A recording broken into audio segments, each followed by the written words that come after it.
All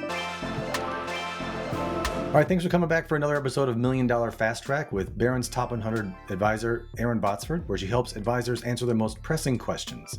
Now, today's question is about the founder's video and how you tell your story. So one of the things we found is that advisors, they want to be able to tell their story to their clients and showcase who they are and how they can help. But there's a lot of variables there as you tell that story kind of one-off every time, even if you've done it for 25 years. So we believe you should have a founder's video, but it's more than that. So Erin, tell us more about the founder's video and how you realized it was powerful and what it's for. So it comes down to you only get one chance to make a first impression. You don't get two chances to do that. And think about it, when prospects are engaging with you for the first time, what we teach is that it's really important that everything be staged, everything be set up so that you can eliminate the variables that happen in that meeting.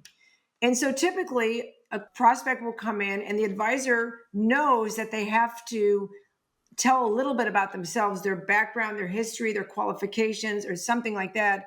Why would we have to do that? Because we're going to ask our prospects and certainly our clients a lot of questions about themselves if we're going to do a good job.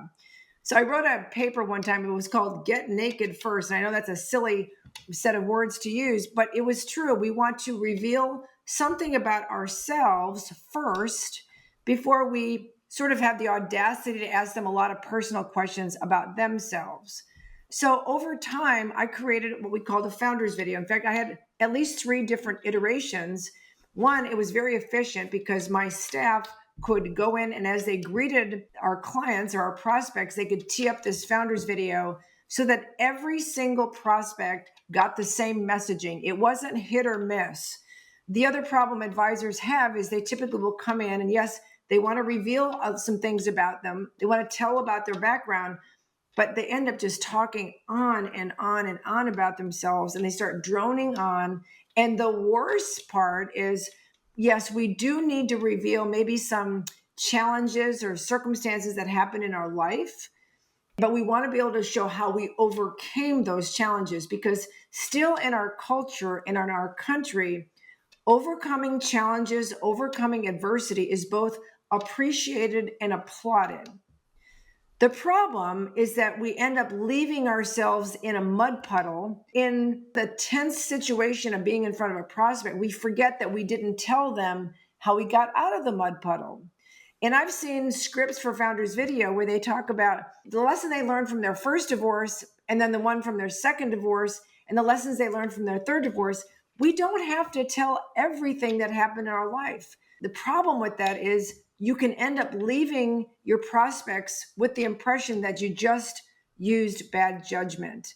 And again, you never get a second chance to make a first impression. So we always say, make sure you have a founder's video that is very well scripted, that reflects the best in you, that does showcase some kind of a challenge that you went through, but very clearly demonstrates how you overcame the challenge and why, because of that, you are uniquely qualified to help these prospects. My favorite part is the very end, is why you're uniquely qualified to help these prospects. And I love that you made it part of your onboarding for new prospects, because it allowed them to get that feel-good rapport building without having to speak to you, because you want to build rapport through credibility and show them, here's what we're going to do that's different. But your founder's video allows you to tell the story of the things that you overcame and that new lens that you can see the world with, and that's why you're uniquely qualified. It feels like a lot of advisors who may not have the same, hardships that you have experienced don't have that same story. So they think, well, do I have enough in me to tell my founder's video to create that story? I've just been telling them people about my designations and my experience. Do they have a shot or a chance to do this, or is there another way you would advise them to go? No, everybody has a story. And the way we open it is, you may be wondering how or why I got in this business and why I'm uniquely qualified to help you. Now, that may not be you had a rags to riches story, but you had some triggering event that led you to this profession. What was that? None of us accidentally ended up in this profession. There was something that guided us, some inflection point where we decided we want to be here, because most of us are here because we really want to help people.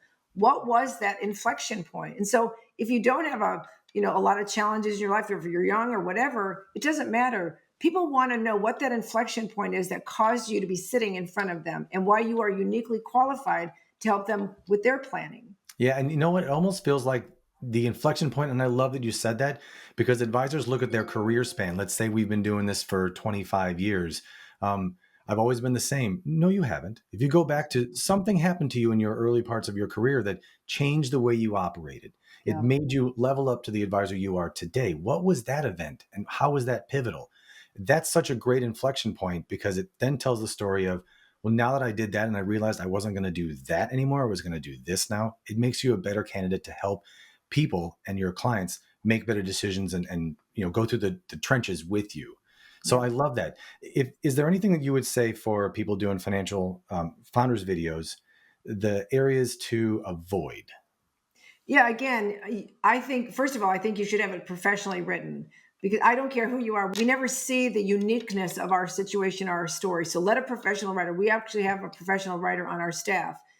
It also needs to be less than 2 minutes, maybe 2 minutes and 30 seconds, because we live in this fast society where we have the attention span of a gnat. So you can't go on and on and on. I've had advisors send me founders videos that were 20 minutes long. I'm like, oh my gosh, no, you've got to make it very succinct, very direct, and like two minutes and 30 seconds. Our writer says that's about the optimal. And then you don't want to just sit there and drone on. You want to have a videographer, a video company that will have what they call B-roll, where you're talking, but they're actually panning in and looking at other things so that it's very well done, very professionally created. Because that is, again, the first impression. You want to make sure that first impression shows professionalism and uniqueness. Yeah, great. And I think that the B-roll suggestion is perfect because you want to give them the impression that they're going to experience more than just you sitting in front of them telling them things, right? So if the cameras change and there's B-roll and there's view of the office and people shaking hands and smiling, it may seem silly, but it's such a good impression because I, as the prospect, I want to smile and shake hands and feel like I'm in the right place at the right time with you. So that's excellent advice. So any parting wisdom for people that are thinking, okay, I think I need to make a founder's video. I've got a story to tell. Everybody needs a founder's video because everybody has a story to tell. So just make sure it's done in a manner that reflects really, really well on you and your brand. Because remember, you're competing against thousands of other advisors. And so if that's their first impression of you, that is such a critical piece to have in your business so that you can compete on par with anybody else that's out there. So if you're going to spend money on one thing, make sure it's on that founder's video. So, Erin, you mentioned that you use the founder's video as part of your onboarding process for new prospects. But what other areas can you use a founder's video, or how did you use yours? Yeah, the ways to use it. First of all, I always met with my clients in conference rooms. And so I had a very specific greeting and seating system. And when the prospects were seated in our conference room, then somebody from my staff came into the meeting room and they teed up the founder's video while I was waiting to come in. And there's just so much efficiency in that because then they get to know who I am before I ever walk in the door. So if you have staff to do that, if you meet in conference rooms, that's great. Now, there are some cases, let's say you're meeting with them over Zoom or you have a virtual meeting platform of some kind, then in that case, I would send that founder's video to them either ahead of time or again, have a staff member open up the Zoom meeting. And while you're waiting to come on, have them play that founder's video so everybody's on the same page when you actually dial in and you're on that Zoom call. So in either case, make sure that that founder's video is played before you start your meeting. Awesome. Great advice. So if you want to put together a founder's video and you want to just to see what else is in this whole course where we put the founder's video plus the steps of processes and all the things that we do to help you and your business take it to the next level, head over to erinbotsford.com and schedule a one-on-one consultation with a member of our team. We'd love to get to know you and your business a little bit better and show you what's in store for you as we work together and help you take your business to that next level.